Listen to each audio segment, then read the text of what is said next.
We're up here, Al. We're up here. Anywhere at all.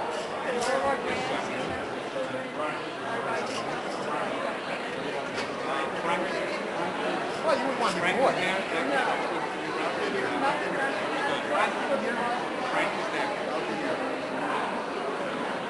No, let's talk to Frank anyway. Wait, get up, buddy. How we doing?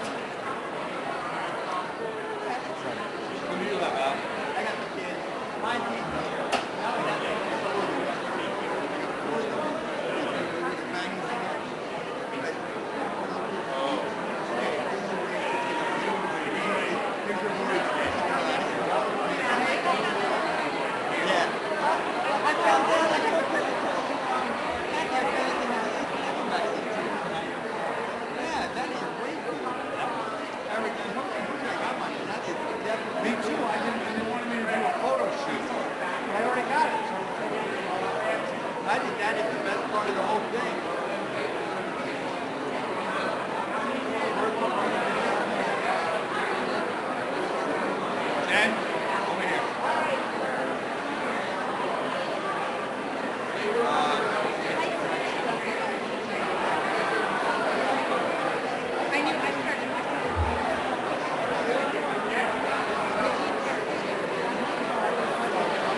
You are the master. I'm really taking offense to that, my friend.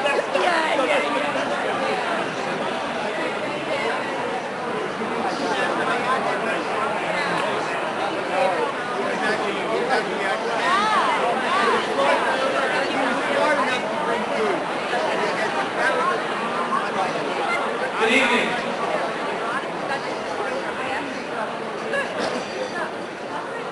And welcome to the 11th Annual EMS Awards Dinner. My name is Don Robbins, and I'll be your host this evening. Would everyone please rise for the presentation of the colors?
Please remain standing and join in the Pledge of Allegiance.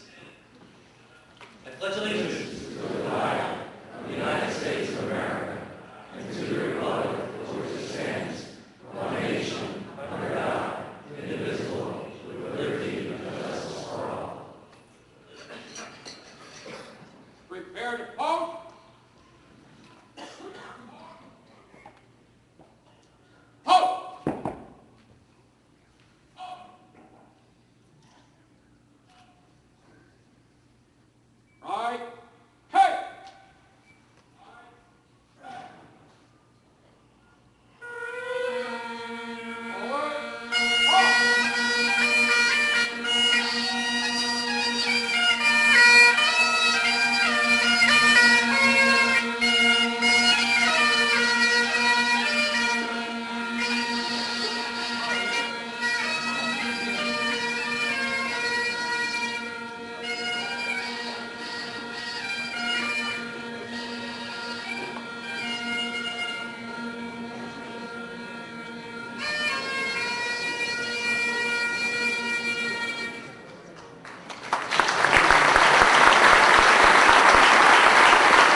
Director of the Office of Emergency Medical Services, Karen Pelosi.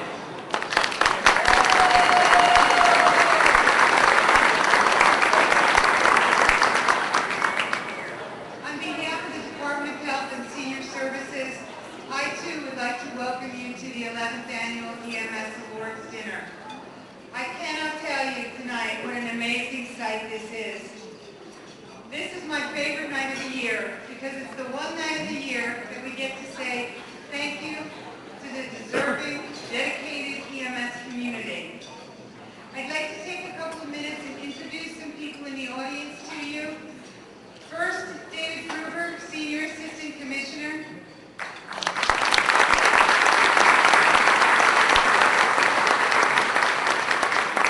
Dr. Joseph Tricarico, Assistant Commissioner.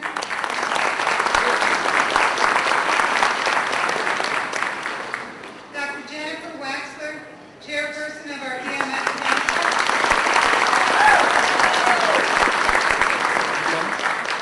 Mickey McCabe, who needs no introduction. EMS Council Vice Chair and the President of the New Jersey Medical Transportation Association. Dr. Mark Merlin, MICU Advisory Chair.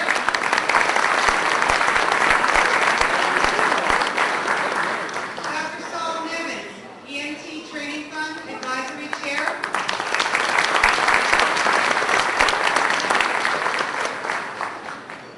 Dr. Al Sicchetti, EMS for Children Advisory Chairman.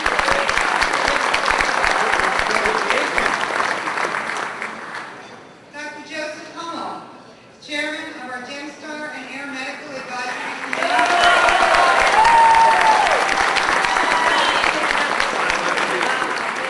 Dr. Steve Vetrano, our BLS Committee Chairman.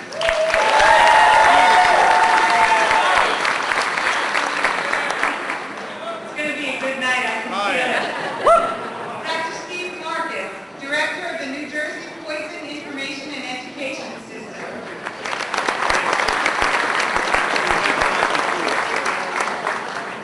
Sue Van Orden, President of the New Jersey State First Aid Council.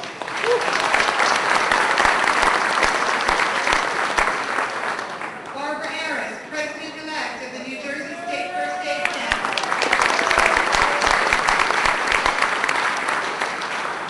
Scott Casper, President of the New Jersey Association of Paramedic Programs.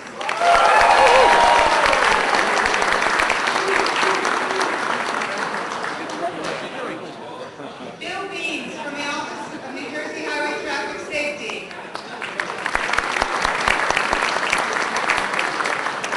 Major Dennis McNulty from the New Jersey State Police. And A.J. Heitman, the Editor-in-Chief of GEMS Magazine.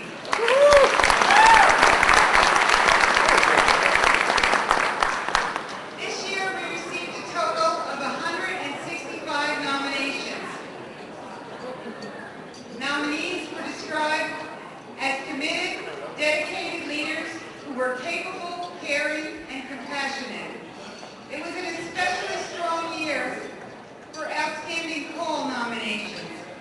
We received nominations for the resuscitation of a newborn, the resuscitation of a 7-year-old drowning victim, the rescue of a construction worker who was trapped in a mud and water-filled trench, a rock climber who fell in a quarry, a woman trapped under a layer of ice, a police officer who was shot, a woman sinking in her car in the North Bay, and of course, let's not forget the miracle on the Hudson.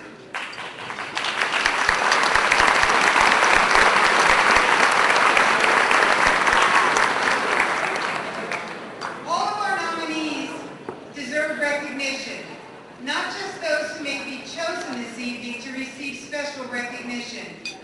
This was best said in the words of a son who nominated his father for an award this year, and I would like to share his words with you.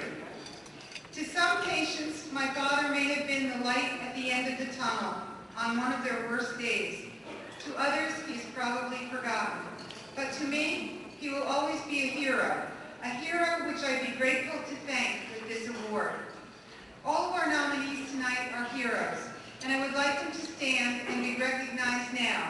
We are honored to share this evening with all of you and express our thanks and admiration. All the nominees, please stand.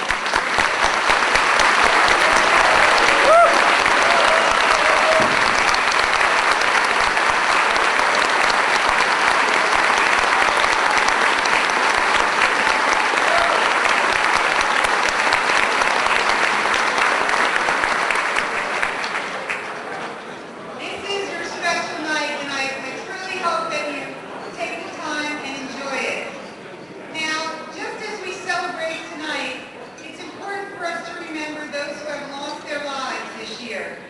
I'd like you to please remain seated and join me in a moment of silence to remember our family, friends, and colleagues who are no longer with us.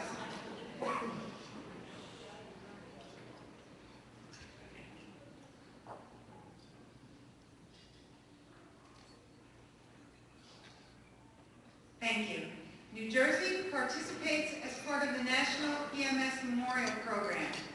At the conclusion of the next presentation, we're going to be serving dinner, and then we will pick up the program later on in the evening.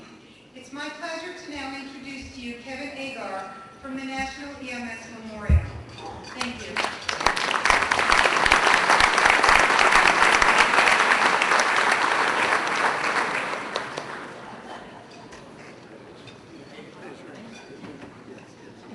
Good evening, ladies and gentlemen. My name is Kevin Agar. I am a member of the Board of Directors and the Public Information Officer for the National EMS Memorial Service. For those of you who are unaware, each year, historically in Roanoke, Virginia, we've held a memorial service for EMS providers who were killed in the line of duty. That's my share. It's your opinion. The 2009 memorial was our 18th. In 2010, the memorial service will be moving to a new home in Colorado Springs, Colorado, where we plan on building a permanent outdoor memorial honoring the men and women of American EMS systems who have died in the line of duty. Because not everybody can make it to the actual memorial service, we go around the country to various state and national conferences such as New Jersey to make this presentation so that all of us can in some way pay tribute to the men and women who have given their lives. I invite you now to join us in remembering the 89 honorees of the 2009 National EMS Memorial.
Wi-Fi boys, but Wi-Fi boys aren't doing it that good, are we?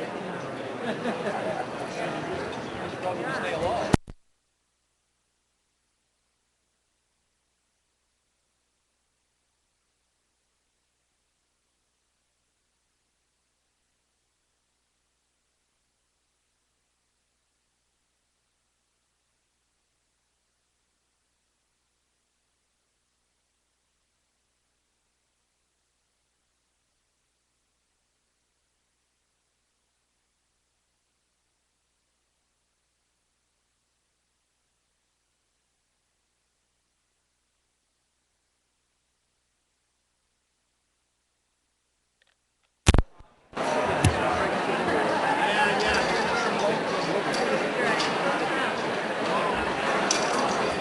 We're breaking for dinner at this time. We will resume our awards portion in about 15 to 20 minutes. Thank you for your patience and tuning in this evening.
Good evening. If you would take your seats, please, and we'll get started with the awards portion of our evening.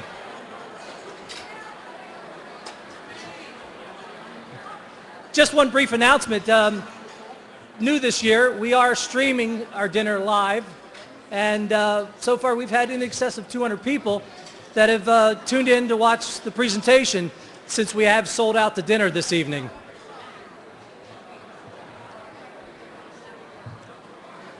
For those who don't know, I've been married for quite a few years, and one of the things I've learned, thank you, one of the things I've learned over the years of being married is my wife is hard to please. I got to tell you, though I try not to make the same mistakes twice, I want to share some of the earlier mistakes that I have made. When we were first dating, she was a single mom, and she'd come home after working hard days, and she would tell me, man, I really wish I had a riding lawnmower so I didn't have to get out there and cut the grass pushing that every night. So being the handy kind of guy I decided I was going to build her a riding mower. So yeah, I worked quite hard putting this together, and when I brought it over, presented it to her, I really thought that I was going to get hugs and kisses, and she'd jump up and down with joy. But I didn't. And I can't understand why. So I just want to share that with you so nobody else in the audience makes those same mistakes. At this time, it's my honor to introduce to you our first presenter, Dr. Al Sacchetti. He's our chair of the EMS for Children's Advisory Committee. Thank you.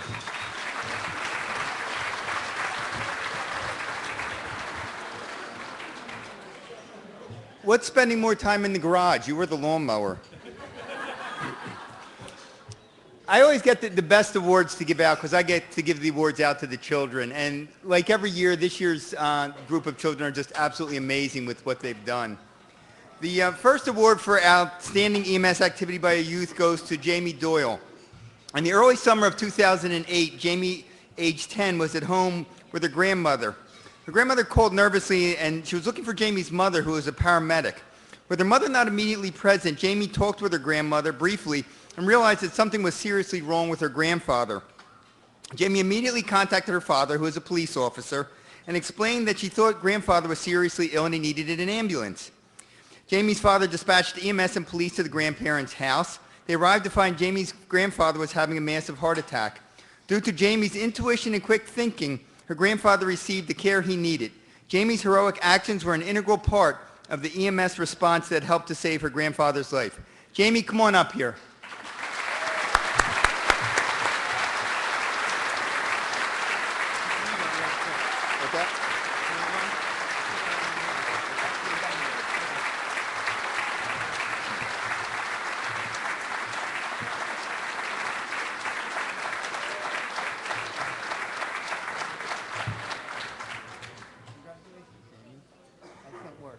Come up this way, Jamie.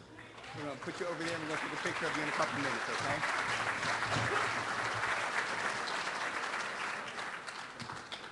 These kids get more impressive each year. Alexandra Smith.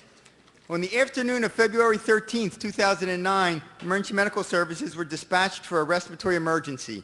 The 911 call was initiated by a young child who stated that her mother couldn't breathe.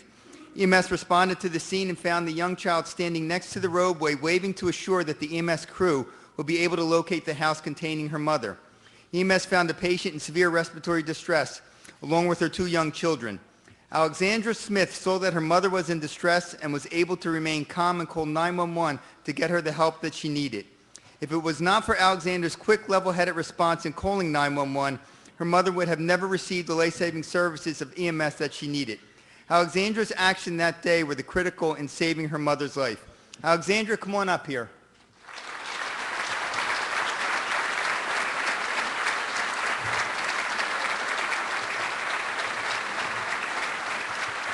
Here she comes.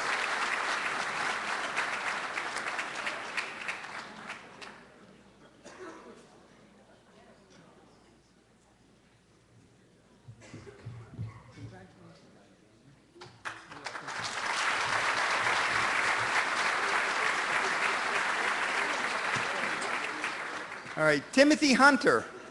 Deer season was over, so Joe Farmbach asked his 9-year-old neighbor Timothy to help him remove a portable ladder stand from a tree in the woods. Joe and Timothy drove down the edge of the woods and walked the additional 30 yards to the stand location. Joe climbed the stand while Timothy stood and assisted from the ground. As Joe began to release the stand, something went wrong. The ladder began to slip and nothing that Joe or Timothy tried would stop it. The stand fell 16 feet to the ground with Joe still attached to the top. Tim recognized Joe was in trouble and ran down the field edge, crossed the road, and up to a nearby house to notify the residents of Joe's problem. Due to the swift actions of Timothy, Joe received the help he desperately needed. Timothy, come on up here.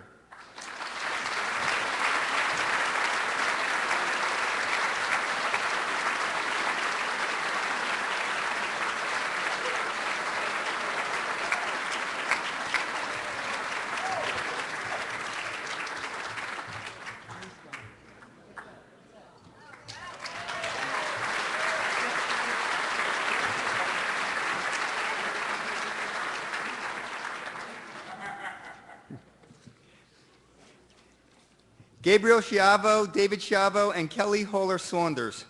11-year-old Gabriel Schiavo of Summerdale and her 12-year-old brother David were swimming in the pool at Harrah's Resort in Atlantic City. That's when Gabriel, a Girl Scout, spotted a 7-year-old boy lying face down at the bottom of the pool. She dove down and grabbed him and began swimming to the surface. Her brother, 12-year-old David, immediately came to her help and got the boy up onto the cement. Just then, Kelly Howard Saunders called 911 and began CPR. Kelly's 4 children watched their mother attempt to revive this young child until other responders arrived. The boy was revived at a local hospital. If it was not for the combined efforts of all 3, this child would never have made it to that hospital. For their selfless actions, Gabriel and David Schiavo are being presented with the Outstanding EMS Action by a Youth Award, and paramedic Kelly Howler Saunders is receiving a Director's Award for 2009. Come on up here, guys.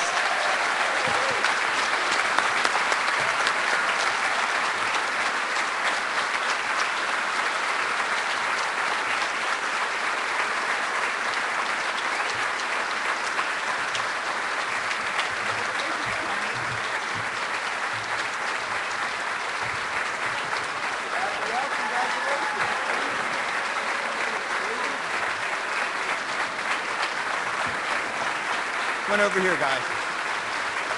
Thank you very much for the applause.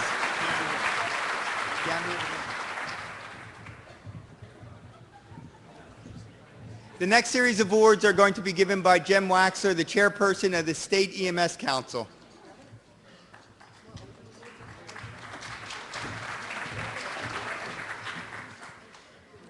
I just want to welcome everyone and say what a pleasure and an honor it is to be here with all of you. I'm always humbled by this night with the amount of talent in this room and by the camaraderie of this EMS, and I'd like to just, to all the honorees and everybody in this room, say thank you for what you do every day, and especially to the people that were nominated. Congratulations on a great night. Whether you win or not, just being here makes this night what it's all about, so thank you for that.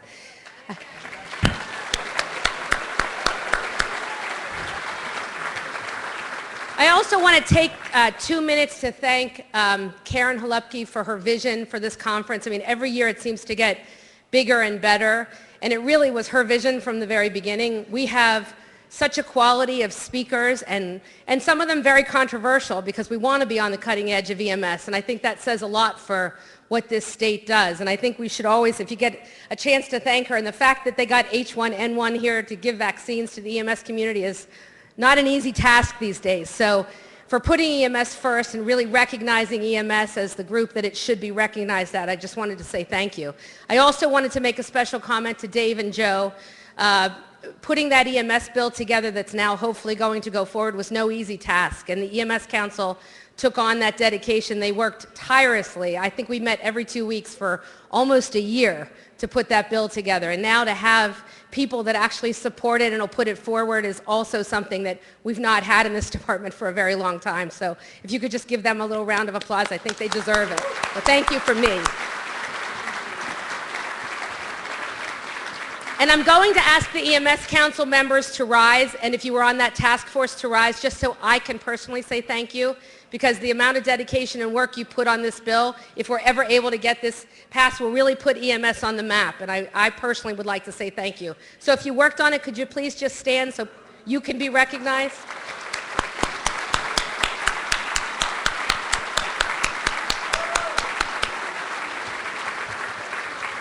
And that's also for when I call you again and ask you for another favor so that you'll remember that I thanked you in public. All right, so now we're moving on to the fun part, the awards. The Outstanding EMS Call. On October 16, 2008, two EMTs were out to pick up lunch when they received a call about an MVA. A car was in Newark Bay. A police officer at Bayonne High School witnessed the event and was able to guide the first responders to the scene. Arriving within 2 minutes, they found only the car's trunk visible above the water. Reacting quickly, the two EMTs entered the water to rescue the woman trapped inside the submerged car. They could see the woman's hand pressed against the windshield, but realized that she was unconscious. Firefighters arrived soon after. One firefighter grabbed a pry bar and entered the water to assist the EMTs. As one of the EMTs broke the back window, the other pushed his way through the opening and pulled the unconscious woman out of the car. CPR was started in the water. Other emergency service personnel assisted when they reached the shoreline, and remarkably, 1 week later, that woman was discharged from the hospital and soon returned to work. These four individuals did not think about their own safety. That's what we do in EMS. We are proud to honor EMT Lieutenant Thomas Kelly and EMT Joseph Burlew Jr. from McCabe Ambulance, as well as, Bayonne firefighter Michael Daly and Bayonne police officer Joseph Heaney for their outstanding EMS call of 2009.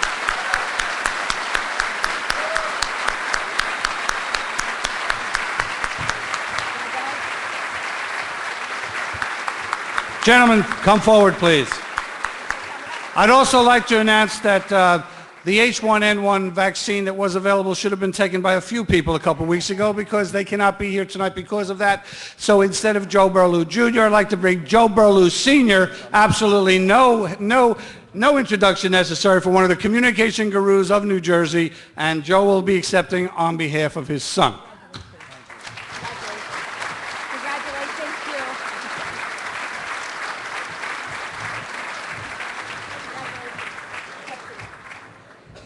All right, moving on. Outstanding EMS action by a citizen. While driving to work on the New Jersey Turnpike, this recipient saw a tanker truck crash in a fiery explosion near exit 16W. As she came to a stop, the driver of the tanker was walking on the highway engulfed in flames. A short distance behind, two brothers stopped at a toll booth and saw flames on the horizon. They followed the flames, and as they got closer, they saw the driver begin walking towards them, himself on fire. All three of these heroes, plus two other anonymous individuals, chose to stop and put out the fire on the driver. The brothers used their bare hands to smother the flames. One woman pulled off the construction boots, which were beginning to melt into his feet, and a man called for help, and this recipient used her coat to stifle the flames and then drove him to the hospital before emergency personnel arrived on the scene. With second and third degree burns over 40% of his body, the trucker was in critical condition, but alive, thanks to some very caring and heroic action. We are pleased to honor Angelica Mercado, Sergio Valente, and Eddie Valente with their outstanding 2009 EMS Action by a Citizen Award.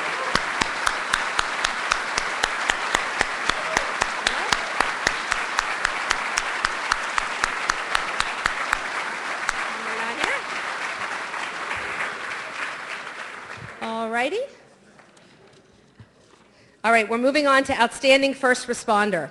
While on a routine assignment traveling north on the Garden State Parkway near mile marker 54, this officer spotted something out of the corner of her eye. She turned around and headed back to find a motor vehicle collision involving a car that struck a tree. Inside the vehicle was a badly injured driver whom this officer was attempting to keep calm. Despite heavy flames and smoke, this officer kept trying to extricate the young victim while also trying to extinguish the flames with her fire extinguisher with no regard for her own safety. This officer continued rescue efforts until the flames became too intense. And after receiving burns herself, this officer reluctantly exited the burning vehicle, unable to save this driver. This traumatic event would have ended most first responders' career, but instead this officer requested to return to work the next day, despite the injuries which she herself received in the valiant rescue attempt. Despite this unfortunate outcome of this call, this officer exemplifies the call to duty that each of us answers no matter how risky it is to ourselves. So this year's outstanding first responder showed professionalism and commitment to her department and her community, and she should be commended for her actions that evening. We want to take this opportunity to thank Officer Tony L. Carbone of the Tuckerton Police Department.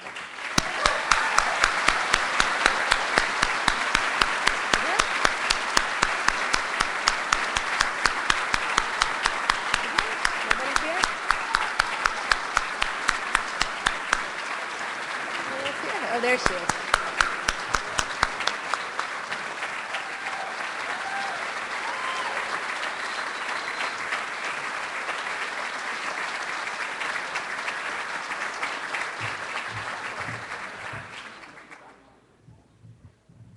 All right, and now I'd like to introduce Mickey McCabe, who needs no introduction. So, Mickey McCabe.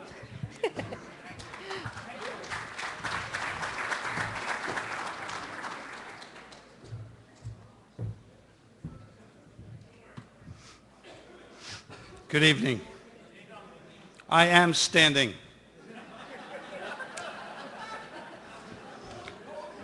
Dr. Sicchetti, we're going to be putting up a height requirement on any of those children in the future, because they all seem to be taller than me. Before I begin, the committee deliberated on these awards, so nobody please yell out, "You lie."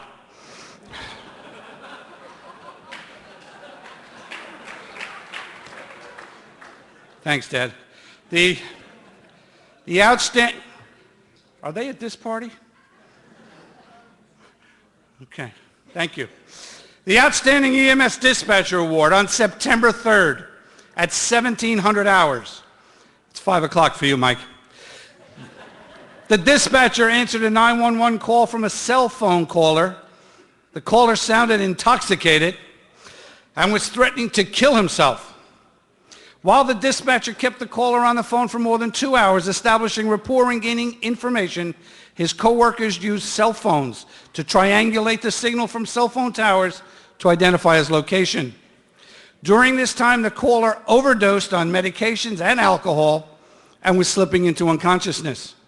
Thanks to the personal and family information that the dispatcher had gotten, he was able to obtain that he got from the caller over these long 2 hours. A door-to-door search in the target area found the caller and successfully treated by EMS and removed to the hospital. This particular call is an example of great teamwork, and it was the dispatcher, his co-workers and searchers all working together for the success. But it all started with the dispatcher. Ladies and gentlemen, the Dispatcher of the Year, Peter Danzo of Monarch.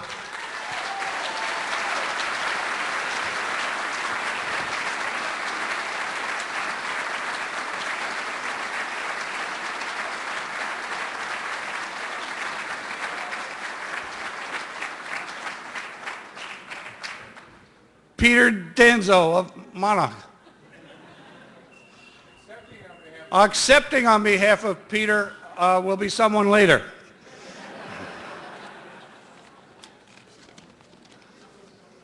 I'm almost afraid to do the next one. True story. The first time we did this, I just kind of put it into my order. Now when they hand them to me, they staple them together, so I can't possibly change the order because I did not know it was coming up on the screen. So, that said, let me change it to my way. Outstanding Career EMT. This honoree started out by providing emergency medical care as an American Red Cross 5-point first aider in Newark. He knew the importance of giving back to his community by providing emergency care as an ambulance attendant. After devoting much time as an ambulance attendant, he graduated from New Jersey's 2nd basic EMT class. Shortly thereafter, he became employed through the College of Medicine and Dentistry, now known as UMDNJ. This is where he continues to give back to the community he calls home. After devoting 5 years as an EMT to UMDNJ, he was promoted to a field supervisor position, of which he still holds today. Whether responding for an illness, a shooting, or a mass casualty incident, this individual always presents a calm and caring demeanor and dedication which instill confidence and trust in both patients and fellow employees. He has provided selfless devotion to the emergency care in and around the Newark area. He provided emergency medical care to those injured at World Trade 9/11, was involved in the EMS command during the Blackout 203, provided emergency services for multiple dignitary visits to the New York, New Jersey area. An extraordinary individual who goes to great lengths to support both his family, friends, and co-workers. He has dedicated his life to his community, family, and co-workers with his selfishness and dedication to EMS. The only thing he failed to do was get an H1N1 vaccine.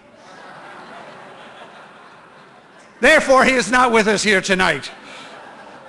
But Chief Mario Pumelli, on his behalf, the Honor Guard of UMDNJ, our color guard for tonight, will accept his award, led by Captain Bill Castagno.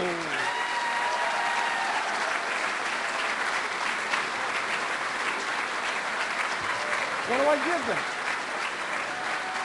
What do I give them? I don't know. No. We don't know what we're giving them.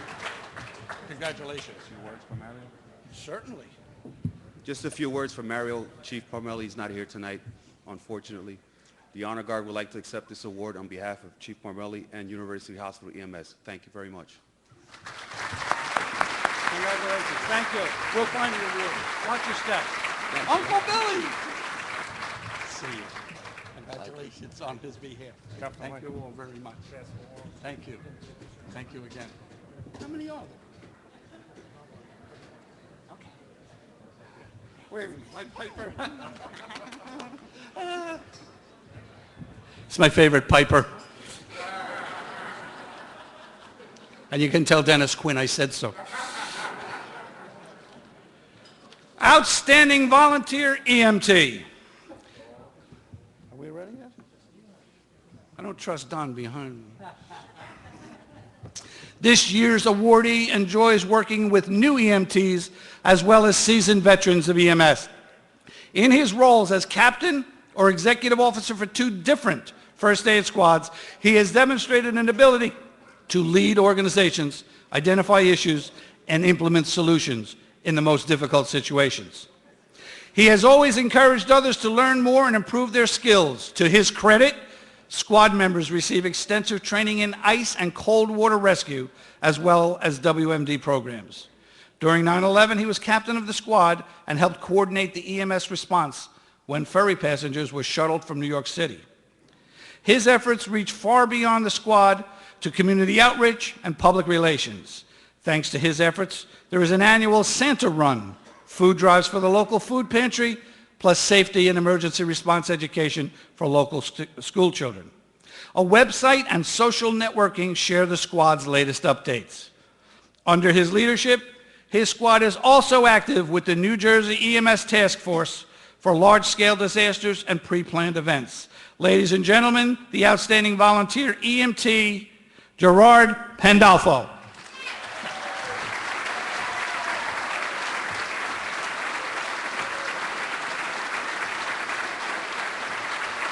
That's it? Wow.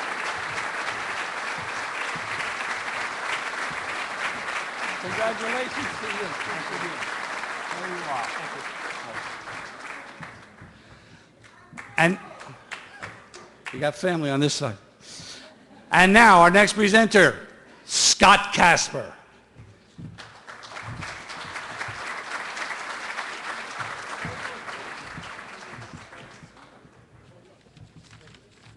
Thanks, Mick. I want to also welcome everyone here. Congratulations to everyone who was nominated. I had the distinction, along with the other EMS council members, of reading I think it was 400 plus pages of nominations that were submitted, and very, very difficult decisions on all on all nominees. You guys are all outstanding. I'm honored to be here today to give the award to the outstanding ALS provider for the state of New Jersey. When younger, he witnessed what he believed to be an avoidable death and decided he never wanted that to happen to anyone again. Since then, he has dedicated the past 32 years of his life to EMS. Under his tenure, one paramedic program has grown from a partially paid unit covering one town to 3 fully paid units covering an entire county with 30 full-time paid employees and numerous per diem individuals as well. Thanks to his efforts, there are standing orders, a regional communications center, biomedical equipment accountability and compliance, and a revived employee awards program. Currently, he is the administrative tour chief responsible for fleet maintenance. He was deployed to Ground Zero after 9/11 and to New Orleans after Hurricane Katrina as an active member is an active member of the New Jersey EMS Task Force. As someone who eats, sleeps, and breathes EMS, he is the definition of a professional. It's with great pleasure that I announce the 2009 Outstanding ALS Provider for the State of New Jersey, James Hutchinson.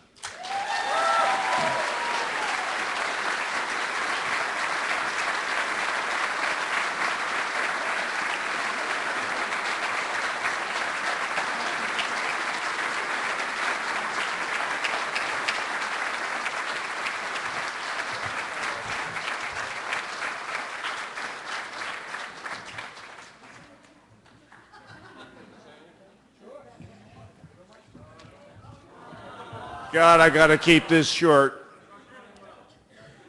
Thank you. The best recognition is to be amongst the people nominated with me. And for those of you who are just starting in this crazy, crazy business, always do the right thing. And remember, good enough is not enough, and certainly no substitute for the best.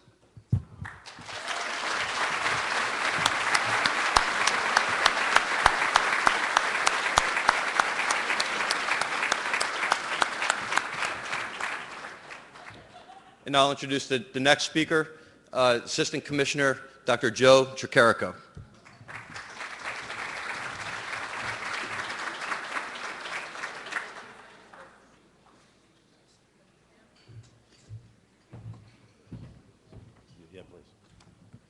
It's my pleasure to announce the winner of the Outstanding EMS Physician.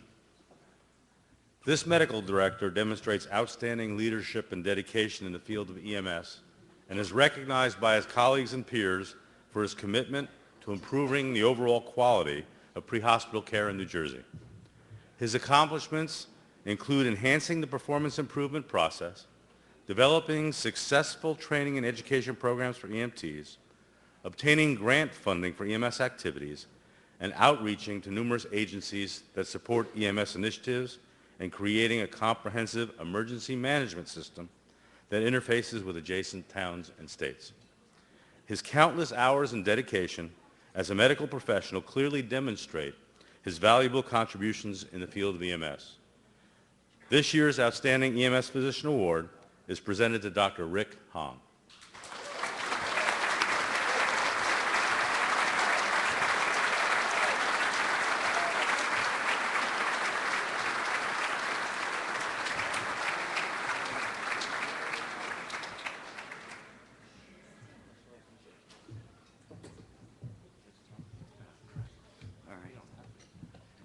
Thank you very much for this award. Totally surprised, fairly new in the career of emergency medicine as well as EMS.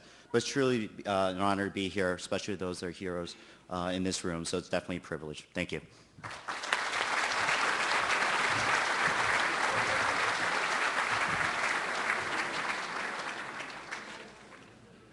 The next award is for Outstanding EMS Administrator.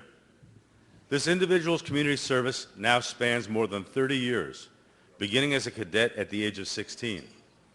He has been an active member of the Shark River Hills First Aid Squad, while also serving as squad captain and treasurer for the past 20 years. His commitment doesn't stop there.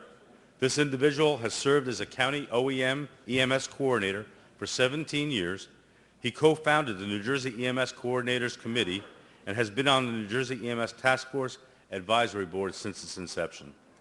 He is a nationally certified emergency manager, EMS instructor, successful grant writer, and he works to protect the institution of volunteerism while also acknowledging the growing need for expanded career coverage.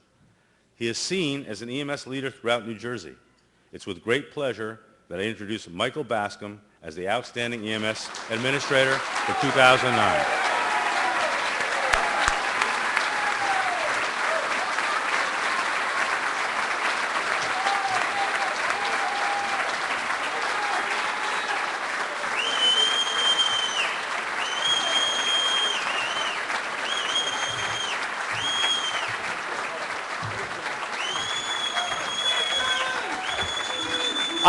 I just want to thank my Uncle Mickey for making sure I won this award. And we'll be at the Red Square in about 30 minutes.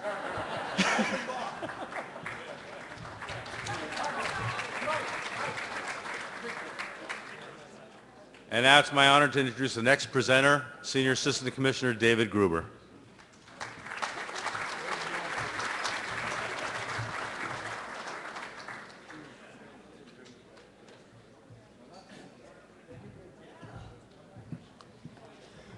Good evening. I have the honor of presenting 3 awards tonight. One is the Outstanding Volunteer EMS Agency, the second is the Outstanding Private EMS Agency, and the third is the Outstanding Public EMS Agency. But I will exercise my prerogative to say a few words to you, and I will keep it very short. The first is that it is just an incredible group of people that are sitting in this room, regardless of whether you come up here or you sit down there.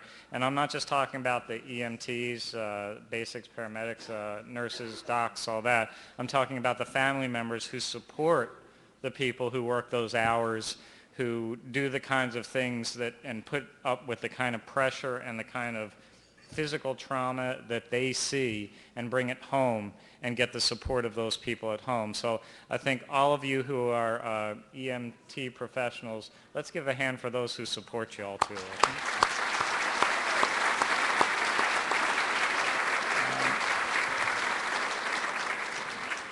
The second thing I want to note is that I only am allowed to give, I'll call it non-personal awards, squad awards things, because I can't stand up here and read the kinds of things that others have read without just breaking down a little bit. If you don't get a lump in your throat when you hear what's going on out there, not tonight, but every can't use an expletive here, but every day, there are people that are doing things that you just shake your head and are in amazement of.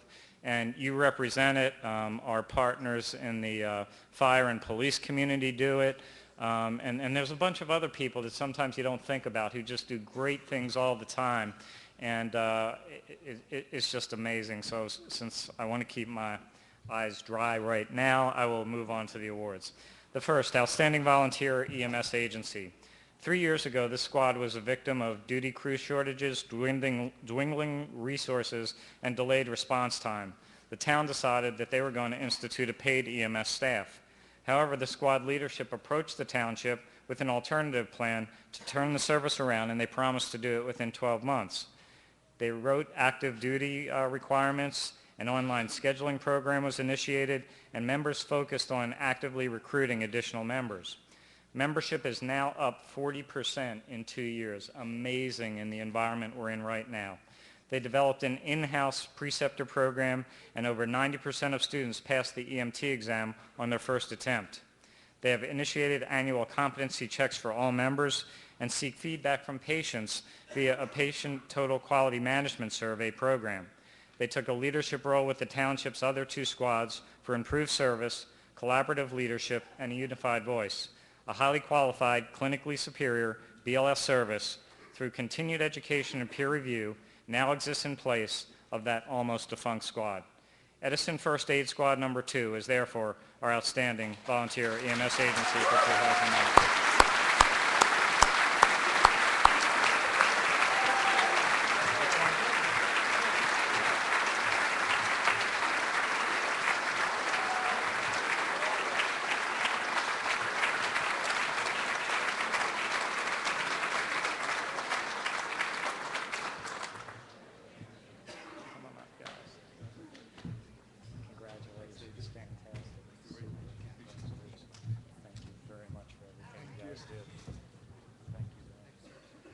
I'll take it.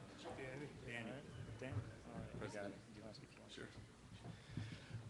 Sure. Good evening. On behalf of Edison First Aid Squad Number 2, I'd like to thank the New Jersey EMS Council. It is a great honor to be among all the nominees here tonight and all of you. I'm extremely proud of the work that our squad members do, from our oldest life member to our newest cadet. They give us tireless time and hours, and the leadership that stands before you works them to the bone, because our motto on the squad has been and will always be, volunteering is not an excuse to be unprofessional. We will continue that into the future. Thank you very much.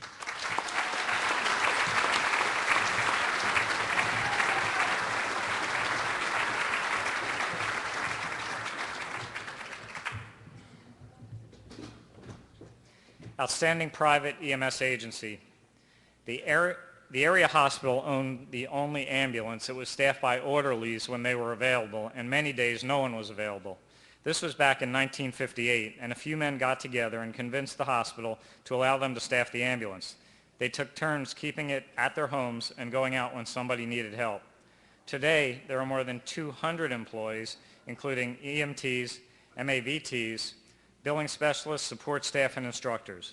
They provide 911 service plus, and they're contracted by hospital and numerous rehab and nursing centers for the provision of non-emergency services. They participate in health fairs, career days, community education programs, and disaster response drills.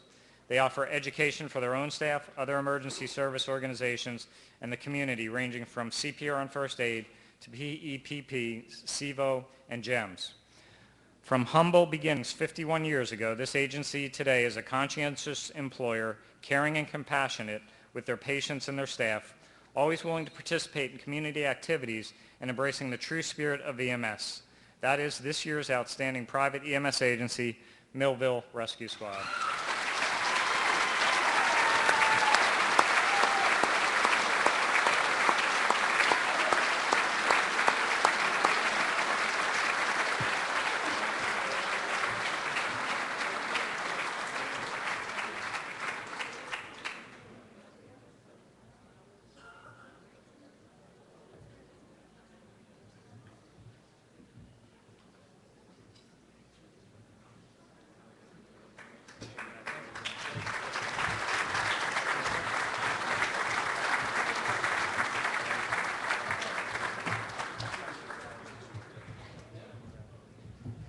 I'm not going to get everybody up.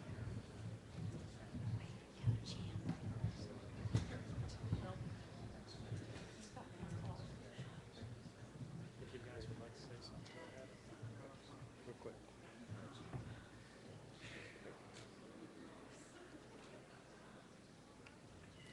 Very brief. All I'll say is the sky's the limit when you put together incredible teamwork. It's all about teamwork. Thanks.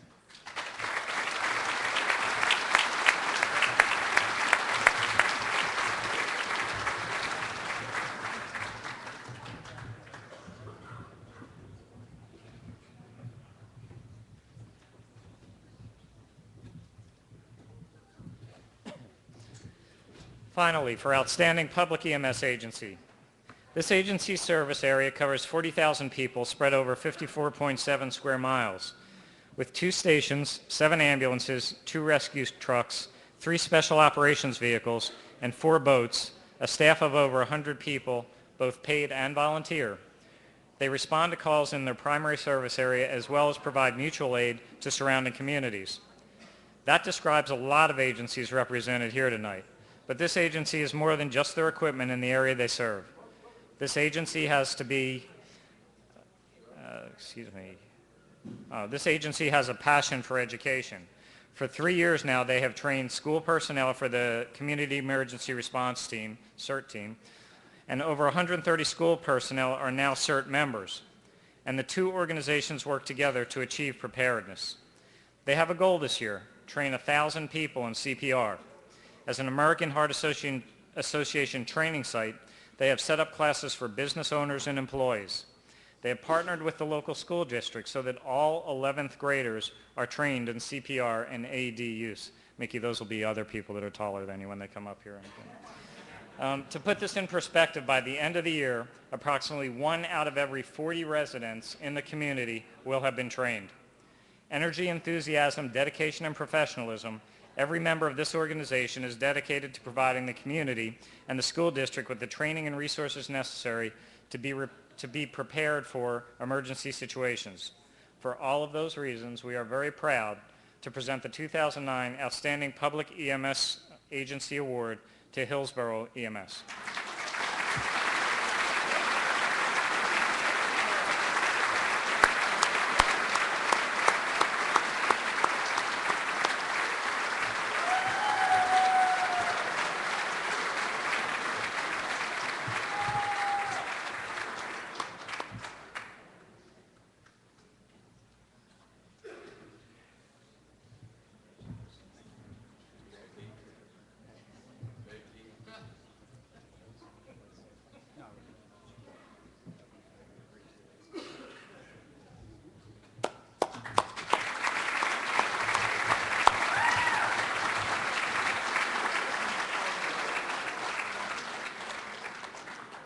It's now my pleasure to introduce a great friend and a colleague, Nancy Kelly Goodstein, who's going to give out the Outstanding EMS Educator Award. Nancy?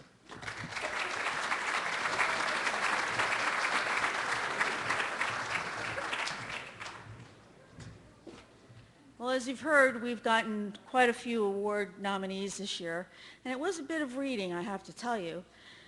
And it's happened only once or twice that I can remember, but we actually have a tie for this particular category, so we have two winners. Our first award winner for Outstanding EMS Educator for 2009 goes to an individual who is never off duty. All student paramedics in her program can contact her at any time, and the clinical sites have that phone number as well. It's just one part of her never-ending efforts to provide quality paramedic education. She has searched for creative and productive clinical rotations, frequently looking outside the traditional hospital setting so that her students will be able to learn and practice all of the necessary skills. It sounds easy, but when you have to convince sites to extend clinical opportunities to medic students for the mutual benefit of a non-hospital affiliate, well, let's just say it takes a little bit of negotiation skills. She's been a strong advocate for providing pediatric educational experiences and recognizing that even the most seasoned professional will not have the necessary familiarity to deal with children with special health care needs. For her never-ending efforts to improve the knowledge base of students as well as practicing paramedics, for her expertise as a clinical preceptor, and for her voice as an advocate for enhanced pediatric training opportunities, I am pleased to present the first award to Virginia Ginger Burke.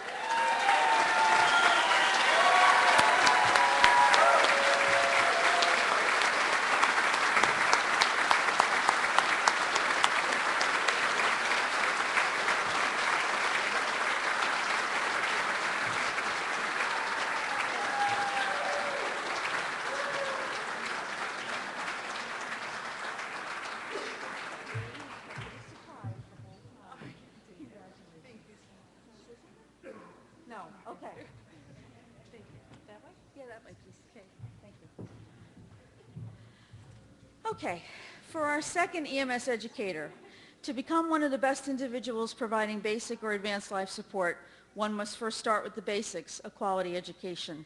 But in order to assemble a proper team of instructors and educators, there must be a solid component that manages and coordinates the course. Our next award winner has a special talent for making learning fun while challenging her students to study, work hard, and think outside of the box. As a retired school teacher, EMT basic instructor, paramedic, and member of the statewide faculty, this individual has achieved a reputation for clinical knowledge, EMS expertise, problem-solving abilities, and incredible organizational skills and innovative ideas. She believes that if she improves the performance of just one healthcare provider, she has impacted on the care of hundreds of patients. From the great team of instructors taking time to help students, to the topic-specific experts she brings in, to the community involvement, the courses she runs exceeds most student expectations. Many are able to share information, few are able to educate, and this individual clearly knows how to educate. Our second award for the Educator of the Year goes to Phyllis Wistemeyer, who's staying up in Maine and wouldn't join us tonight.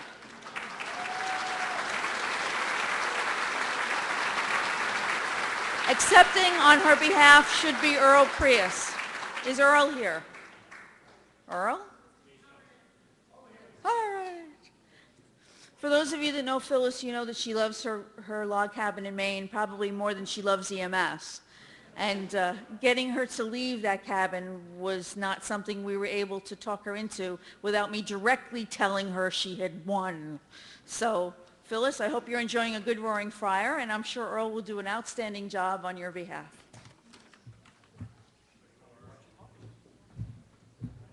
Thank you for coming, Phyllis. Thank you, Nancy. Thank you very much. You're welcome. Gang, Phyllis sent some notes, and I'll just summarize a little bit. She said this wouldn't be possible without the current and past staff from Central Jersey Training Center, without the state faculty, and without the staff at OEMS. And she lays this award at the feet of all those people who contributed to supporting her. Thank you very much.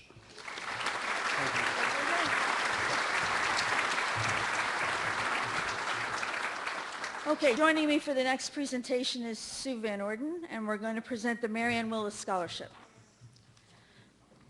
Mary Ann Willis, or Willis as she was known to most of us, began her career in EMS in 1973. Over her 30-plus year EMS journey, she'd written articles for the Gold Cross magazine, taught and evaluated EMT and paramedic students, and delivered countless continuing education programs along the way. She was the recipient of the EMS Educator of the Year Award over 10 years ago, and the EMS Volunteer Lifetime Achievement Award in 2003. For those of you that knew her, she was a force of nature, and you certainly didn't want to cross her, especially in the morning before at least 2 large Dunkin' Donuts cups of coffee. She flew around her charges yelling and hooting, which would be her term, hollering, and certainly making a difference in the lives of her patients and in the lives of all of her patients her students continue to care for today. Willis demanded excellence from all of her students, colleagues, and gave nothing less in return. A scholarship for paramedic education was created in her memory after her death in 2004. Sue Van Orden, President of the First Aid Council, will now tell you a little bit about this year's recipient. It's always fun to present awards, especially scholarships, and I'm extremely pleased to be able to help present this award because I knew Mary Ann. Many of you in the room may not have, but Nancy and I both had the pleasure of working with her, so it's really special to be able to present this award. And on the nomination for this individual, they write, "It is a pleasure to recommend without reservation. I have known for several years and have known him to be an exceptionally strong communicator with extensive experience. Whether in the public interface as a business manager or as emergency medical service provider, or a former fire chief, EMS line officer, or in local politics and charity work. Communication effectively within a range of professionalism, social or political context. He also acts and reacts quickly and effectively in fluid situations and has excellent management supervisory skill. He is motivated, conscientious, and dedicated." It is with pleasure that we present the Mary Ann Willis Scholarship to Jerry Burt Cap.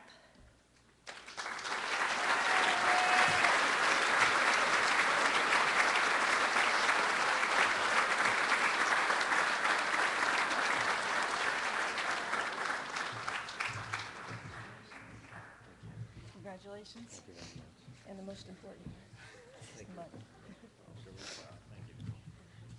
I'd like to now introduce Eric Hicken, who's going to present the winners of the Medigame competitions.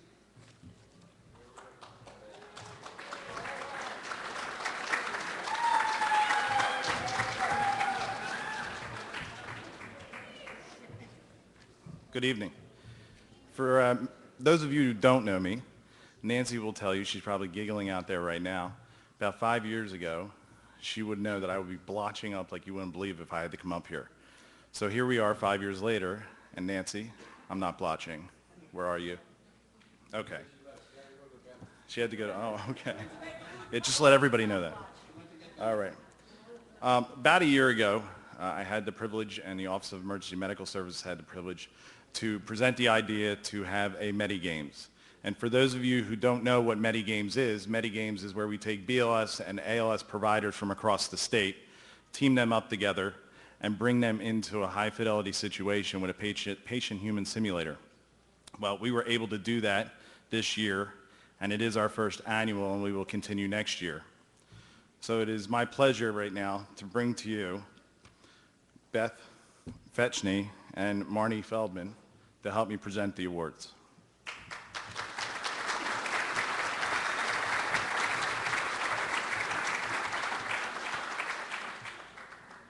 Thank you.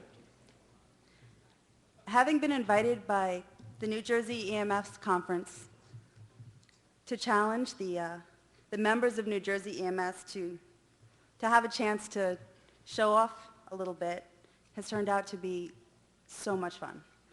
A good time was had by all. The only person I think today who didn't have a good day was probably the patient simulator. But he got good care. He got great care. He made it. Medigames wouldn't have happened without the help of a couple of folks from, New Jersey's own. So I just want to take a minute to thank them. First, I want to thank Eric Hicken.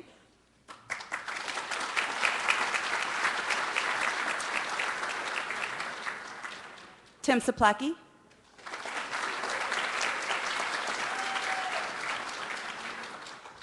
Don Roberts.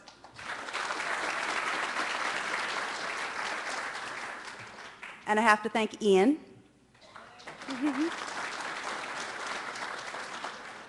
I want to thank Burlington County College, without whose help we would not have had patient simulators on site today to compete with. So I just have to thank the Sheraton Atlantic City. They have helped us along the way with so many details. The minutia that they've really come through for us has been immeasurable. So we appreciate them. And I want to thank our judges. Our judges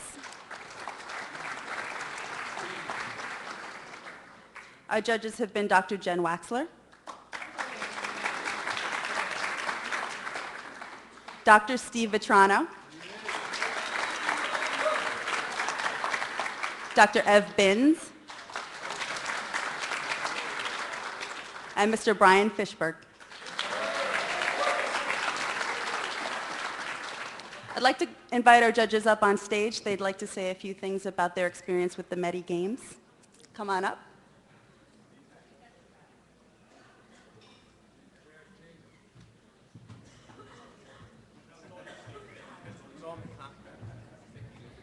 Okay, for the record, I am standing up. Yeah, I know. I was really excited to be a judge for the Medi Games. I had so much fun being a judge. I wanted to jump out of the judging chair and throw the pencil and pad down and actually start participating. That's how much fun the competition was. So this is a challenge to all those people out there who were thinking about maybe doing it this year and didn't. You should be doing this next year. For those teams that participated, I just want to mention that, what we do in EMS is a very difficult job that we do. We're all familiar with that. But imagine doing it with people judging you, with cameras on you, with microphones on, and it's more than enough to rattle a few nerves. So my hat's off to those teams, all the teams that participated. Give yourselves a round of applause.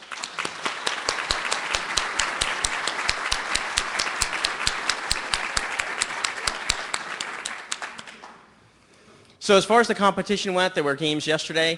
3 teams excelled and moved on to the final round, and those teams are going to be awarded tonight.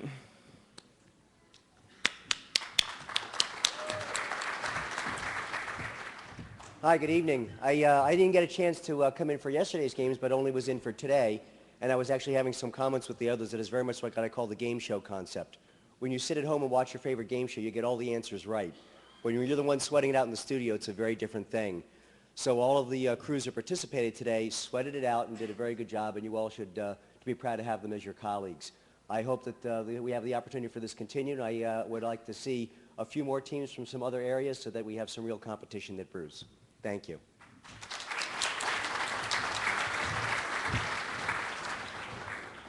I said it yesterday at the conclusion of the games, and I said it this morning, that I think the highest compliment I could give anyone who participated in those games, that if my family was involved in either of those situations, I'd be very comfortable in the fact that they were taken care of by tremendous EMS professionals. And I can't say it any better than that. And Dr. Wexler, you have to come up. You're our inspiration and our motivator, and please get up here. Thank you. Thank you.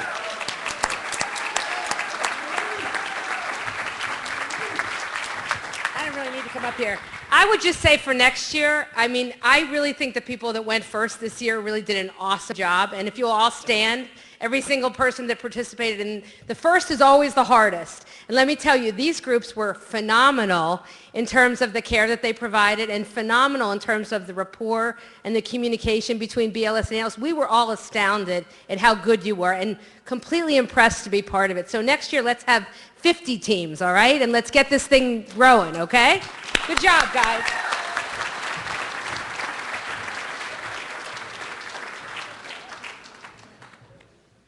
I have some medals to give out. I'm thrilled to be able to award gold, silver, and bronze medals tonight for teams in the category of both ALS and BLS. The format of the games was that the ALS and the BLS teams competed together. The teamwork component was something that really shined through. It really put these teams over the top. These three teams that are getting the medals tonight were excellent on the first day, so they were able to continue on to the finals today. And I'm pleased to be able to first announce winning the bronze medal in the category of ALS is the team of Underwood MICU.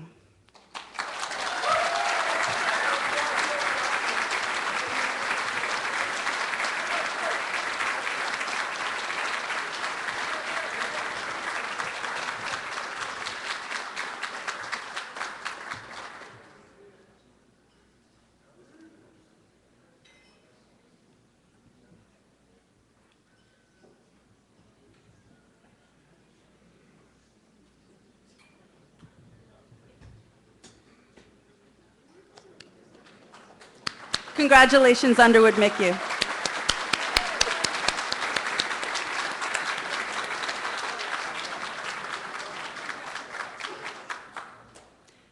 Placing bronze in the category of BLS.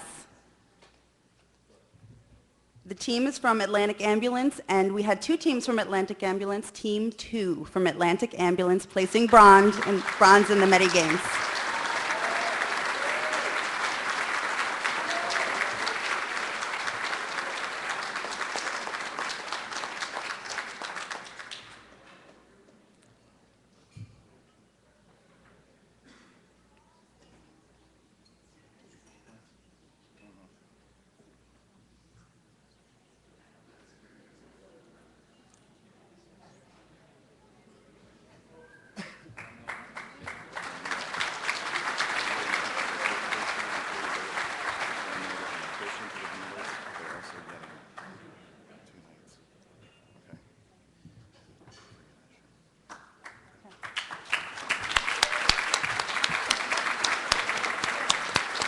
Congratulations, Team 2 from Atlantic Ambulance. Good job, guys. I'd like to bring up both remaining teams in the category of ALS.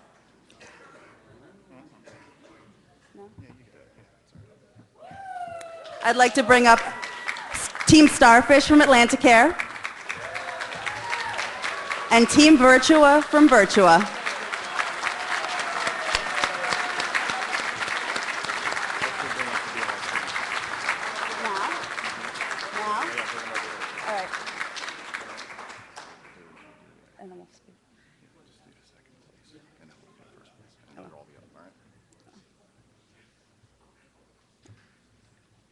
At this time, I'd also like to bring up the remaining teams in the category of BLS. Team 1 from Atlantic Ambulance, please come up.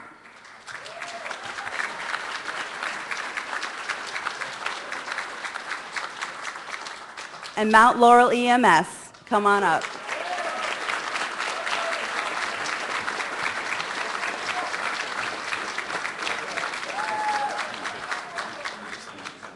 No, I'm going to say this.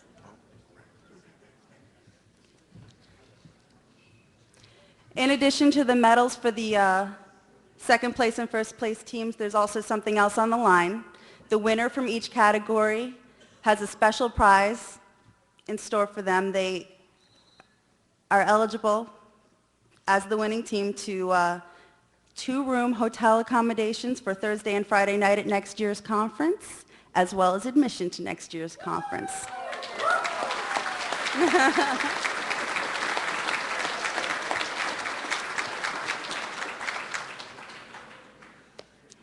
And now for the silver medal in the category of ALS. And this was close. This was close. By the slimmest of margins, I'd like to congratulate Team Virtua for the silver medal.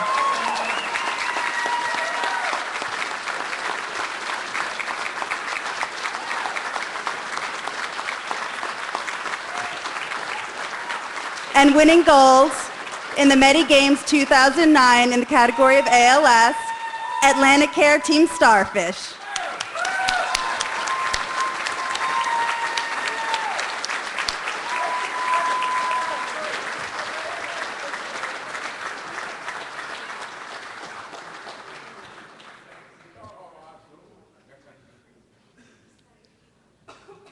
Congratulations, guys. In the category of BLS, I'd like to honor the silver medal winners from Atlantic Ambulance Team 1.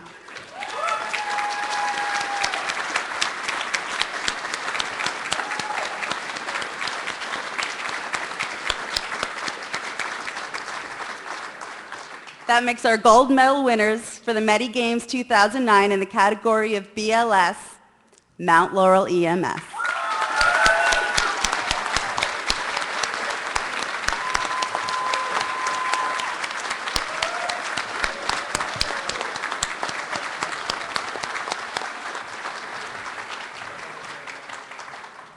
Good work.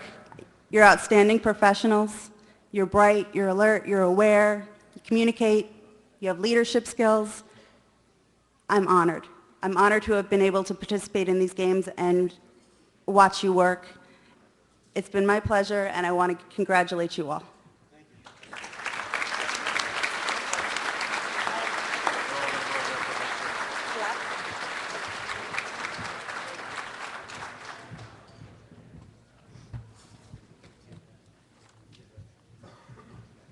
It's my pleasure to introduce the Director of OEMS, Karen Halupke.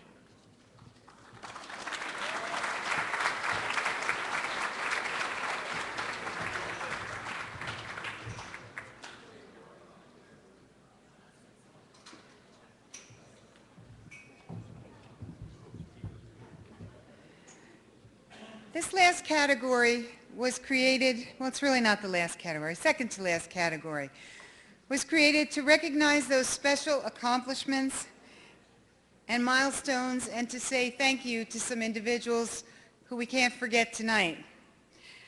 But first I have an announcement. This is the first time that we have ever broadcast this awards dinner live, and it is being webcast, and we have more than 400 people that are watching us tonight on the web, thanks to the efforts of Bill Capella and Tim Saplecki.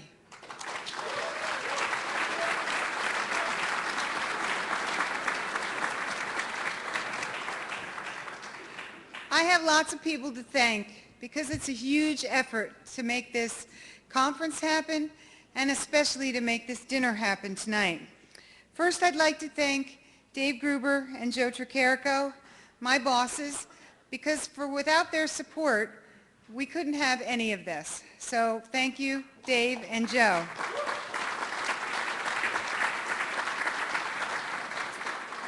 I have to thank Nancy Kelly Goodstein and Don Roberts for all their planning work on this conference and this awards dinner. Thank you.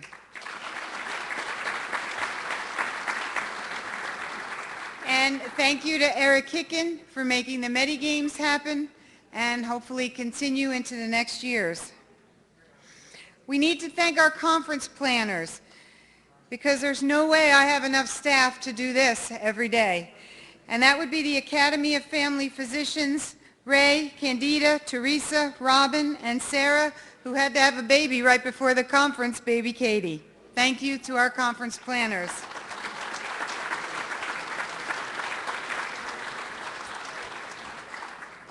I need to thank Bill Castagno and the UMDNJ Color Guard because from day one, they've never disappointed and they've always been here for us to come to our awards dinner. So thank you, Bill and UMDNJ.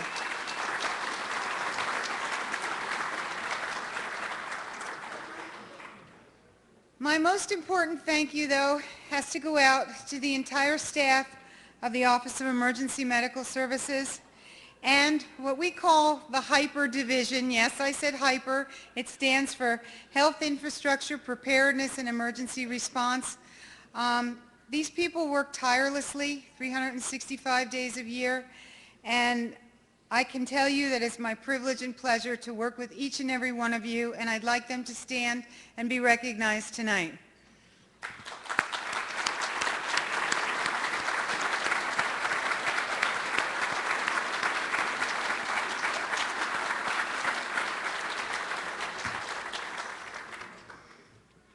And we also have one other special staff member, which I'd like us to recognize.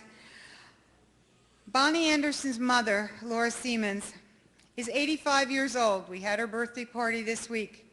She comes to work as a volunteer in the Office of Emergency Medical Services 3 days a week. And it's from her efforts that many of you got your certifications and your other documents mailed out of our office. So we need to have Laura stand up and say thank you.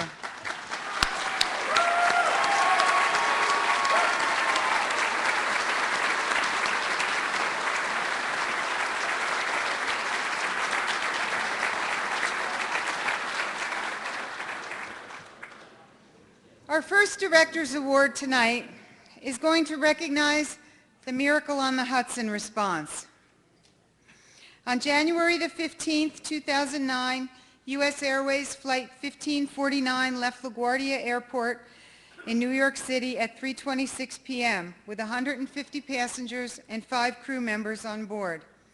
90 seconds later, the aircraft struck a flock of birds, causing both engines to fail, and approximately 5 minutes later, land in the Hudson River, adjacent to the Port Imperiale ferry terminal in Weehawken, New Jersey. And yes, I said New Jersey, not New York City.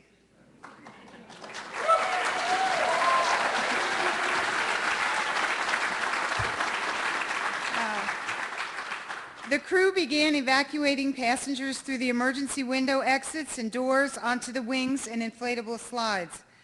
The call began with numerous calls to the 911 Hudson County PSAPs. The Weehawken EMS captain, Gio Ahmad, was notified and responded to the scene. Mickey McCabe, the county OEM, EMS coordinator, was notified. Also notified was REMS, all the other regional communication centers. The task force was activated. All the other county OEM, EMS coordinators were alerted. And soon, EMS resources from the ground and the air began to respond to staging areas. When the incident was over, more than 200 EMTs and paramedics responded to aid Weehawken EMS, and a total of 58 patients were evacuated to the shores of New Jersey. On September 10, 2009, New York City Mayor Bloomberg wrote to the Department of Health and Senior Services, and I quote, "On behalf of our city, I want to thank you and your staff for all your hard work following the tragic crash over the Hudson River. Everyone at City Hall is extremely grateful for your cooperations and diligence in a time of need." This incident was chosen tonight for recognition not because of the massive numbers of casualties that we treated that day, but because it illustrates that the EMS system response worked well. If I may quote Mickey McCabe, who's never again at a loss for words, "EMS agencies who planned and trained together came together when they were needed." People often ask us, are we better off now than we were before 9/11? And we in New Jersey can answer that with an emphatic yes. It is the people who have made this happen and an EMS community who has planned, trained, exercised, and most importantly, networked together to make this happen.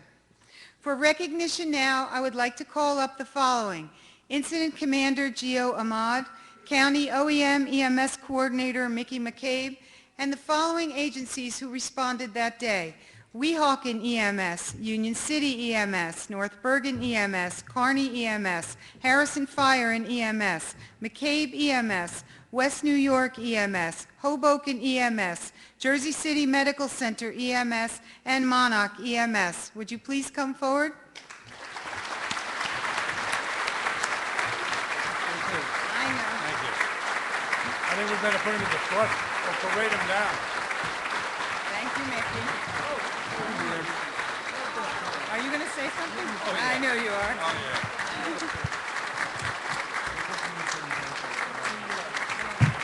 Congratulations. Would you like to speak? Hi, I'm Gio Ahmad, Captain of Weehawken EMS. I'd like to thank all of our Weehawken Volunteer First Aid Squad members. Without them, this would not be possible. I'd like to call up the Director of Public Safety of Weehawken to say some quick, brief words. Director? As the director said, this is a collaborative effort. Our EMS partners, whether it be this New Jersey's Department of Health, Hudson County OEM, New Jersey State Police OEM, New Jersey First Aid Council. The flight was a miracle. The EMS response was not. It was a coordinated plan developed over many, many years with many agencies. And this award should be shared not by the people up here, but by the EMS community in New Jersey as a whole.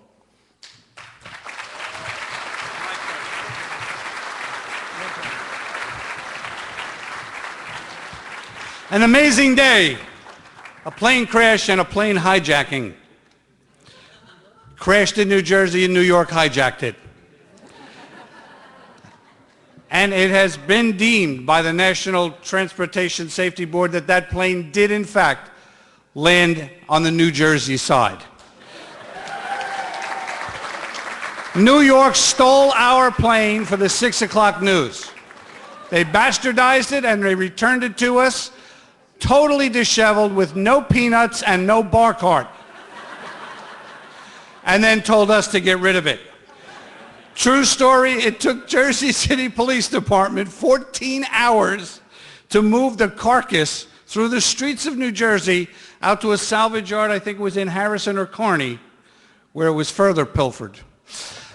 The fact of the matter is, folks, that as much as we talk about planning and execution, the most important aspect that occurred on that day was the interaction of all of the agencies.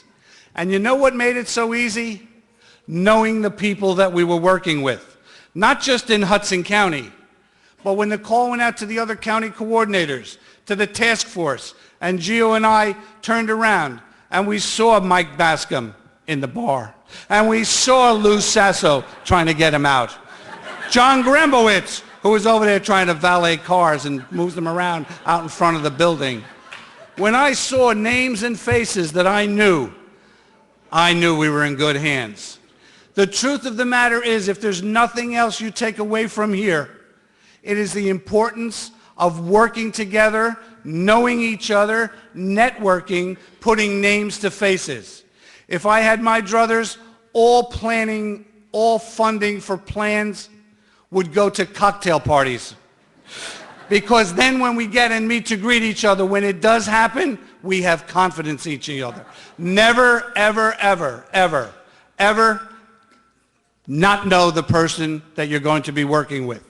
It puts your mind at ease, and that is what made this happen. That's what made it a success. I'm very proud of Hudson County, who is volunteer, commercial, hospital-based, everybody working together, fire services. We did a great job collectively. Gio Ahmad did a wonderful job as incident commander. I thank him. I thank all of you.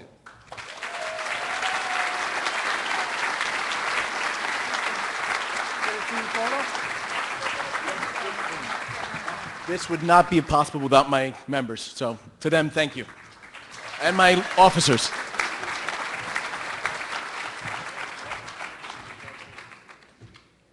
Will Kevin Hayden and Tom Starr please join me for the presentation of the next awards?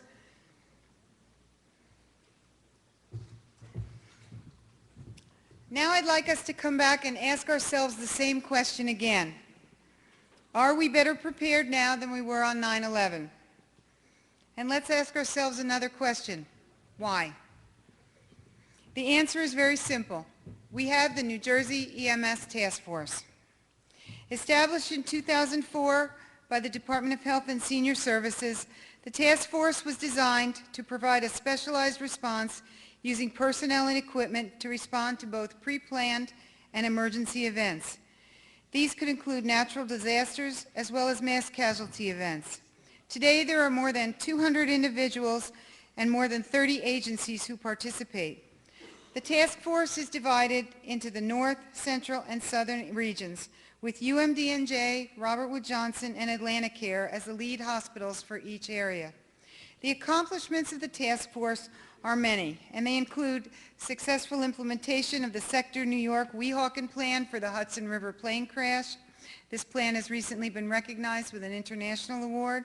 In addition, they have completed numerous other statewide plans, including the Port Security Plan, Sector Delaware Bay Planning, Rail Planning, Project Whistle Stop for the President Obama inauguration. They have conducted exercises and participated in planning and event activities for the Warp Tour, Hudson River July 4th fireworks, Atlantic City Air Show, to mention only a few. I could keep listing all their accomplishments, but we'd be here past our 10 o'clock goal. I would like right now for all the members in the audience who participate as part of our task force to please stand and be recognized.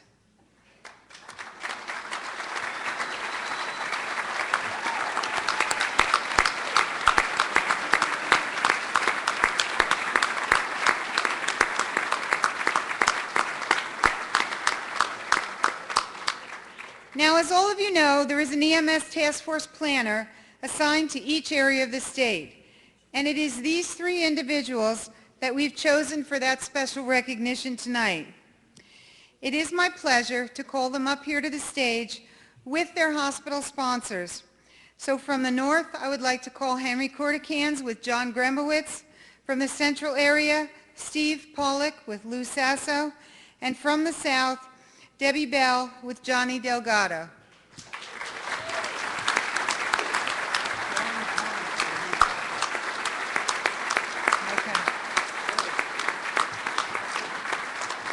Brian Carney will be coming up for Lou Sasso. I would like to thank them for all of their commitment and hard work and for making New Jersey a better prepared state. And I also have to give personal thanks to Kevin Hayden and Tom Starr for all their efforts coordinating the operation of this task force for the Department of Health and Senior Services. Thank you to all. Over there, over there. Steve Over where? Pollock. That's for Henry. Henry's a good-looking guy here. Okay, Henry. And I know for who Debbie. they are. Debbie, she's the pretty one. John, come on up. Come on up. Come over. John, come on up. Would you like to say something? I know you would, Kevin. No, You're dying. no. You're dying. I'll be at the bar in about 5 minutes, and so anybody wants to buy me a drink can buy me. No, I want to kid him. We have, Mickey talks every day, all the day, and I just want to thank the task force for what they did. They were deployed for the storm down here in South Jersey, and you guys do a great job. You're all volunteers. You do a great job. I'm very, very proud of everyone that participates in the task force. And I thank Dave Gruber. I thank Joe Tricarico for backing, and I thank you, Karen, for backing us all the time. And good luck, God bless, and good night.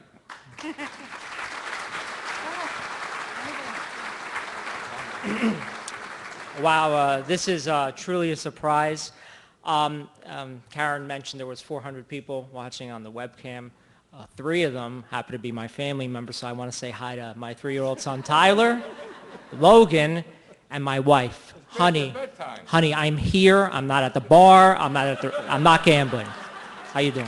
Not yet. On a serious note, though, I want to thank, on behalf of Debbie, Steve, myself, Tom, I want to thank Karen, Commissioner Gruber, Dr. Tricarico, Kevin, our local directors, Nancy Hamstra, John Grembowicz, Johnny Delgado, Lou Sasso. This means a lot to us. Also, EMS and emergency management begins at the local level. And we would not be where we are without our municipal EMS task force host agencies that provide the personnel and host the resources to respond around the state. So this recognition is also for you. And moving on, we wouldn't be where we are today without the strong partnership with Major McNulty's New Jersey Office of Emergency Management and our county OEM EMS coordinators. Between the entire collective group, we are a strong EMS system. And let me just make something very clear, and I'll wrap it up because I see Mickey twitching because I'm taking away from his social hour.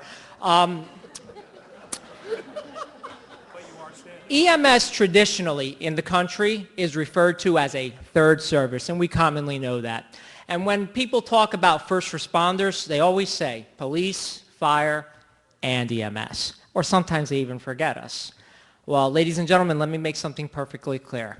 When it comes to EMS in the state of New Jersey, when it comes to disaster preparedness, we are not the third service. We are the leaders. We are the innovators. We are a model for the country. We're the first service. Thank you.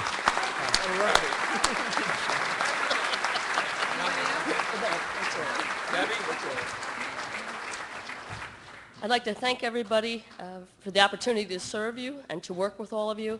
It is truly my privilege and an honor to work in a field that I enjoy so much, and hopefully all of you will have the same experience, especially those starting out new. I think Hutch summed it up very well earlier. Thank you.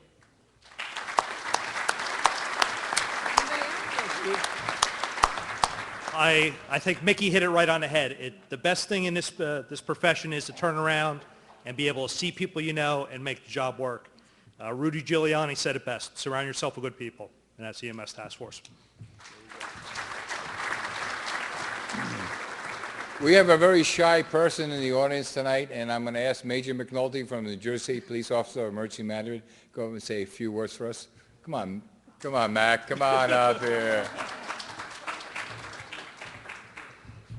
Don't be shy.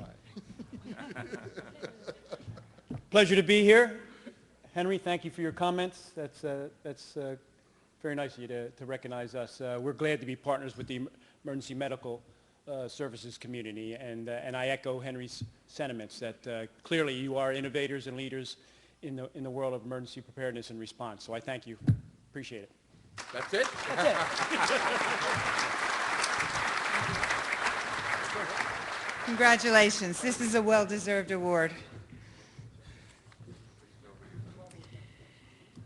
Next, we have some people who are retiring, some friends of EMS that have really worked hard to benefit the EMS system. The first individual which I'd like to call up is Dr. Saul Nevins. Saul has been, he's putting his jacket on, I see him. Saul has been the EMS Medical Director at Morristown Memorial Hospital in the Atlantic Health System for more than 25 years. He served as the MICU Advisory Committee Chairman for 4 years and has served on the EMT Training Fund Advisory Committee for more than 10 years. He spent the last 2 years as its chairman. Saul is retiring this year, and we'll miss his experience and leadership in EMS. But he's now on notice that we're going to try to talk him into doing as many things as possible for us in his retirement. We thank him and wish him much health and happiness in retirement.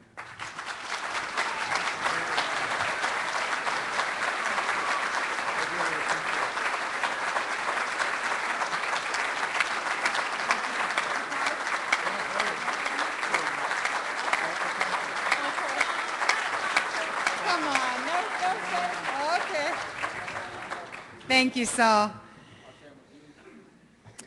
The next individual is Sue Van Orden.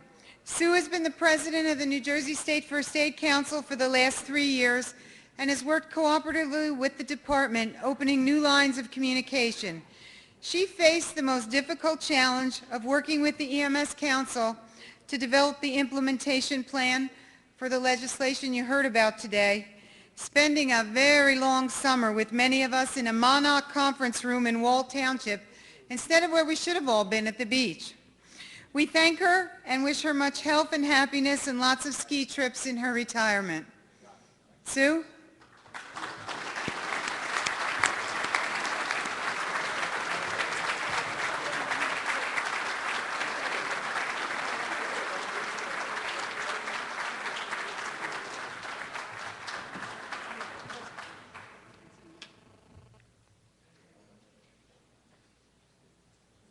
There she comes.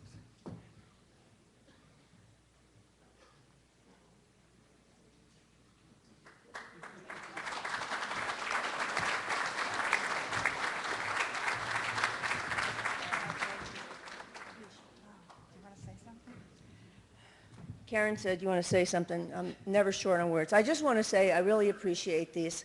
And these past 4 years as president of the First Aid Council and having the ability to work with legislators, to work with all the people in this room, to work on the EMS Council, to work with the EMT Training Fund has really been a joy for me. And it hasn't been a job, even though I spoke recently to a group of students in Newark, and I said to them, I have 2.5 jobs. I have 2 full-time jobs and a part-time job. And they looked at me with sort of wide open eyes and they said, how can anybody have that? I said, I work 60 hours a week on my full-time job for which I get paid. And I spend about 60 hours a week on my other full-time job as a volunteer. And then I spend 44 hours a month as a volunteer on my EMS community. And they were like, nobody can do all those hours. And I said, yeah, volunteers could. And the best thing I got as a result of that was when I spoke to their advisor a few weeks later. And the thing that came from that was that all of them, as a result of my speaking to them, got them interested in being volunteers. And the volunteer community is a great place to be. Thank you.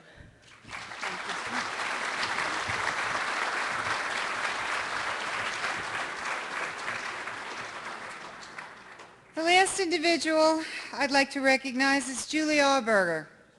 As you see, Julie was nominated in one of the categories tonight, but I felt it was necessary to give her some special recognition on her retirement. Julie's been an EMT since 1989 and later became both an EMT instructor and a paramedic. Most importantly, she's been the editor of the Gold Cross magazine for more than 15 years. She's taken the magazine from a professional organization's newsletter and has made it into a professional publication offering CEU credits in every issue. The quality of everything that she writes speaks for itself, and my biggest regret is that I was never able to hire her into a position in OEMS. We will miss working with her, and I know that she's going to be very, very hard to replace. We wish her much health and happiness in her retirement. Julie?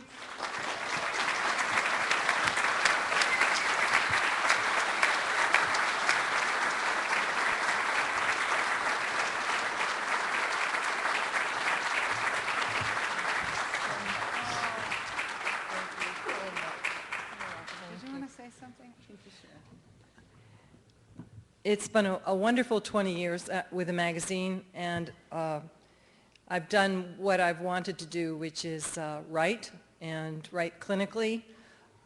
It's been a very easy job in as much as I believe very much in EMS and particularly volunteer EMS, and my highest standard has always been patient care. I thank you all for this wonderful tribute. Thank you. And now Dave Gruber wants to come back up.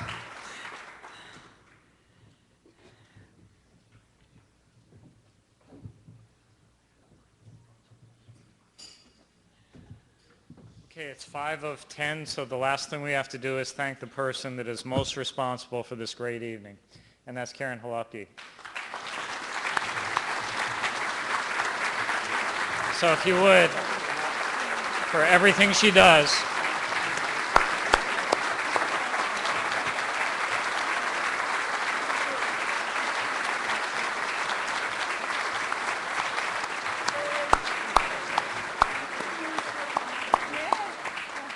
Last year we had her with the actual Miss America crown on from downstairs, so we should have brought it up here.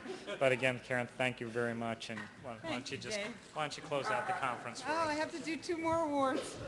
Can't do that to me before I have to do the last 2 awards, but thank you very much. Last, but certainly not least, I get to do the last 2 awards of the evening. The first one is for EMS Volunteer Lifetime Achievement. In a time when the average span of a first responder is 10 years, this individual has been providing care to the sick and injured for over 50 years. Yes, I said 50. Her dedication started in a time when providing first aid was considered a male role.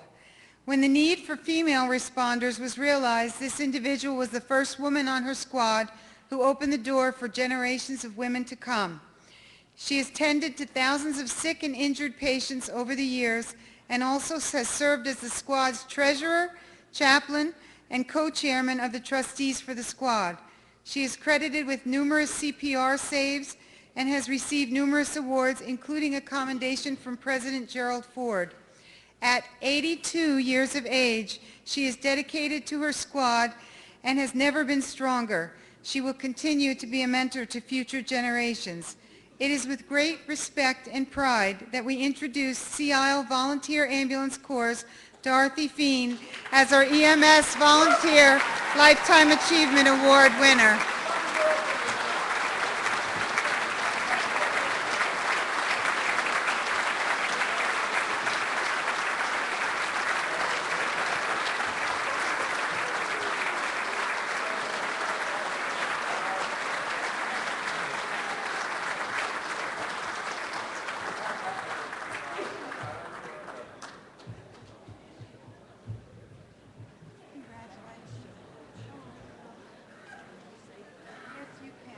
Say whatever you want. Don't tell me that.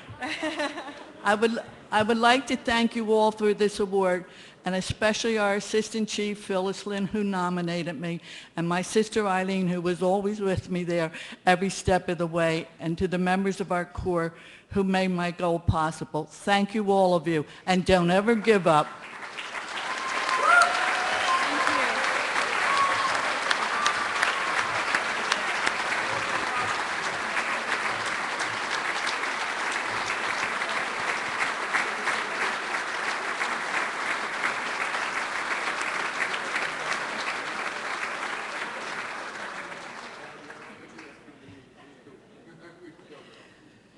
For our last award of the evening is for EMS Career Lifetime Achievement. In 1976, the Department of Health and Senior Services, the American Heart Association, and 5 local hospitals collaborated on a program to bring advanced medicine into the pre-hospital environment in Mercer County. One obstacle to this program was finding critical care nurses to train paramedics who were also willing to practice on the streets of Mercer County. One individual who volunteered for this assignment went on to complete 30 years as an educator, provider, and preceptor. She has spent most of her medical career as an EMS provider. In her role as a clinician, she has participated in saving thousands of lives. As an educator, her mentoring is responsible for saving thousands of lives through the actions of those she has trained. Her outstanding quality care, family support beliefs, peer rapport skills, and excellent work ethic are the gold standard of EMS. She is a true professional and role model. She has done all of this on the night shift for more than 30 years. She's chosen to retire from the field this year and will be missed by the physicians, nurses, paramedics, and EMTs with whom she's worked. And now I take great pleasure in introducing Susan Houlihan as the recipient of the 2009 EMS Career Lifetime Award.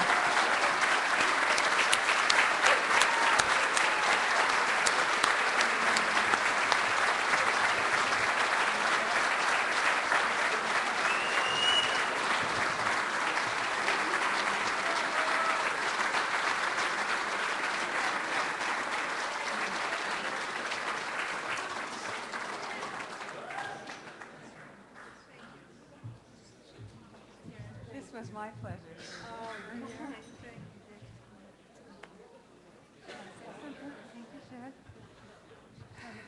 I got that lump in my throat that they were talking about. Thank you. This would not be possible if not for you. So this is also for you.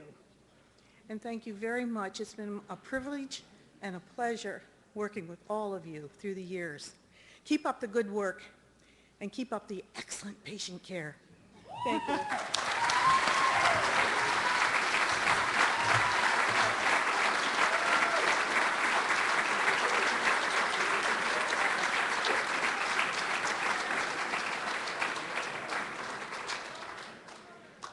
What a perfect way to end our evening.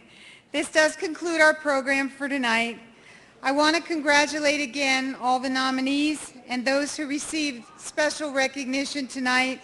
I want to thank you for coming. I want to thank those people who were live with us on the web, and have a safe trip home. See you next year.